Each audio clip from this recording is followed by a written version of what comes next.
10 ఏళ్ల బీఆర్ఎస్ పాలనలో పచ్చగా ఉన్న పల్లెలు ప్రస్తుతం నీళ్లు లేక కన్నీళ్లు పెట్టుకుంటున్నాయి. నిండు కుండల్లా దర్శనమిచ్చిన చెరువులు, కుంటలు పూర్తిగా ఎండిపోయాయి. దీంతో పంట పొలాలు నెర్రలు బారుతున్నాయి. ఆరుగాలం కష్టం చేసి పండించిన పంటలకు చివరి దశలో నీళ్లు లేక కండ్ల ముందే పంటలు ఎండిపోతుంటే అన్నదాతలు రోదిస్తున్నారు. మహబూబాబాద్ జిల్లా గూడూరు మండలంలోని పలు గ్రామాల్లో నీరు లేక దాదాపు 200 ఎకరాల్లో పంటలు ఎండిపోయాయి. వరి, మొక్కజొన్న, మిర్చి, పత్తి సాగు చేస్తున్న రైతులు పంటలు నష్టపోయి గుండెలు బాదుకుంటున్నారు. ఒకటే ట్రాన్స్ఫార్మర్ కింద 33 బోర్లు ఉండడంతో పదే ట్రాన్స్ఫార్మర్ కాలిపోయి ఇబ్బందులు పడుతున్నారు. 15 రోజులైనా ట్రాన్స్ఫార్మర్ను రిపేర్ చేయించకపోవడంతో పంటలు ఎండిపోయాయి. ట్రాన్స్ఫార్మర్ రిపేర్ చేయించాలని విద్యుత్ శాఖ అధికారులకు ఎన్నిసార్లు మొరపెట్టుకున్నా పట్టించుకోవడం లేదని రైతులు మండిపడుతున్నారు. కొత్త ట్రాన్స్ఫార్మర్ కోసం డీడీలు తీసినప్పటికీ అధికారుల నుంచి స్పందన లేకుండా పోయిందంటున్నారు అన్నదాతలు.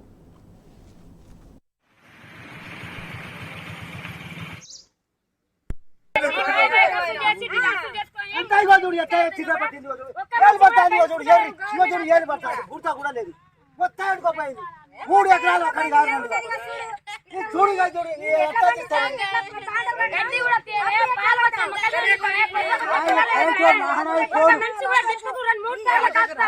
నాలుగోసారి బాయ్ బాయ్ తిరిగి మొత్తం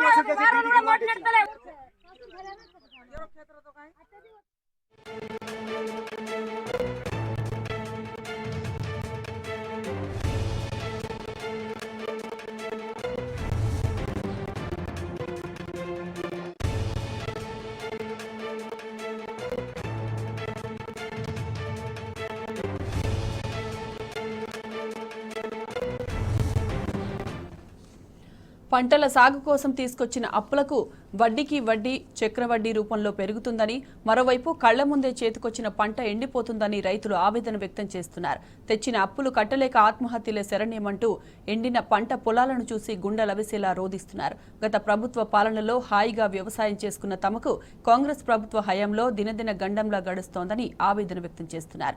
అధికారంలోకి వచ్చిన 3 నెలల కాలంలోనే రైతులకు కరెంటు చుక్కలు చూపిస్తున్నారని ఆగ్రహం వ్యక్తం చేస్తున్నారు. ఇప్పటికైనా పంటలకు సాగునీరు, బోర్లకు నిరంతరాయంగా విద్యుత్ అందించాలని, లేని పక్షంలో రైతులు రోడ్డెక్కాల్సిన పరిస్థితి ఉంటుందని రైతులు హెచ్చరించారు. ఏం చేయాలి? మందు తాగి చచ్చే పరిస్థితి ఉన్నది సార్ మాది.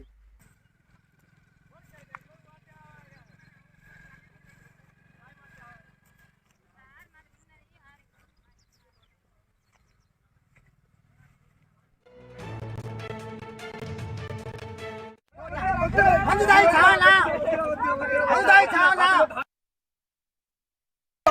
మొత్తం 4 సార్లు తింటూ 4వ సారి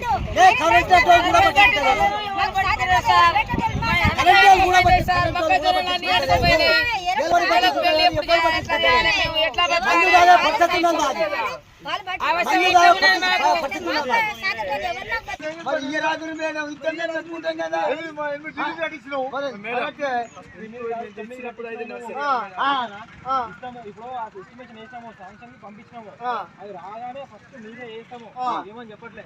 అప్పుడు వరకు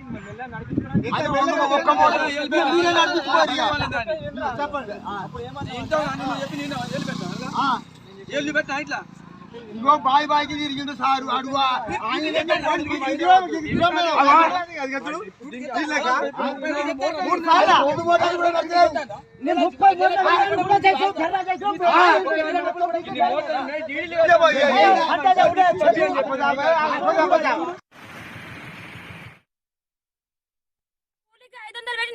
సార్. ఒక్క మనిషిలకు 400 రూపాయలు పిండి బత్తలకు పిండి వేసిన కూలీలకు ఇచ్చినాం.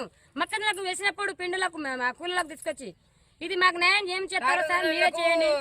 ఎక్కడ గవర్నమెంట్ చేసినాయి మరి రైతులకు అన్యాయం చేస్తారా? డిపో చేస్తారా?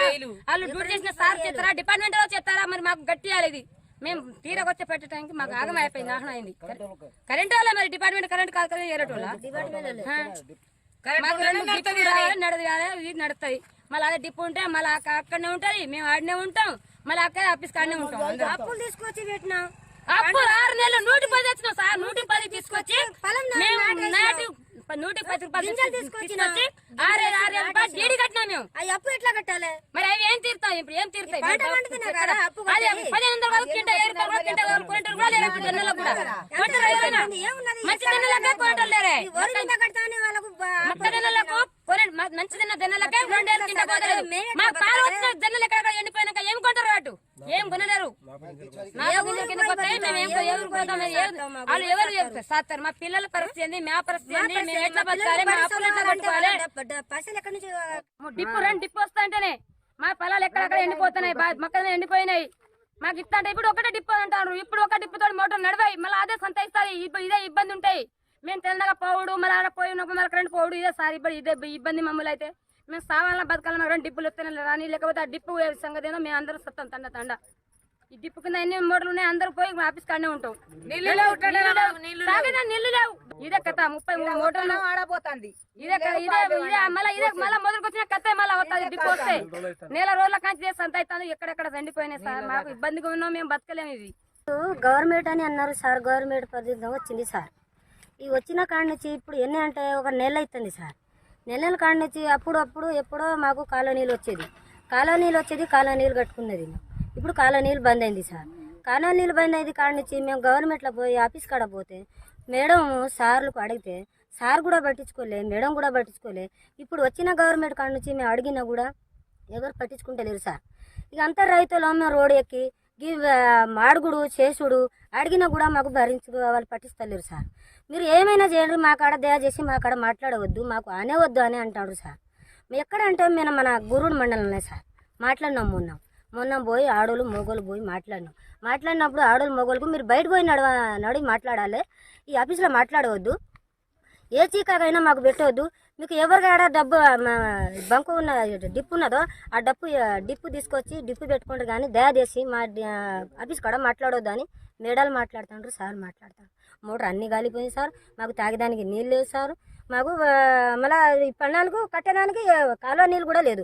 అప్పుడప్పుడు కాలువ నీళ్ళు కట్టేది, గవర్నమెంట్ కాలువ నీళ్ళు ఇచ్చేసిండు. ఆ కాలువ నీళ్ళు కట్టేసినాం. ఆ కాలువ నీళ్ళు కూడా బంద్ చేసిరు.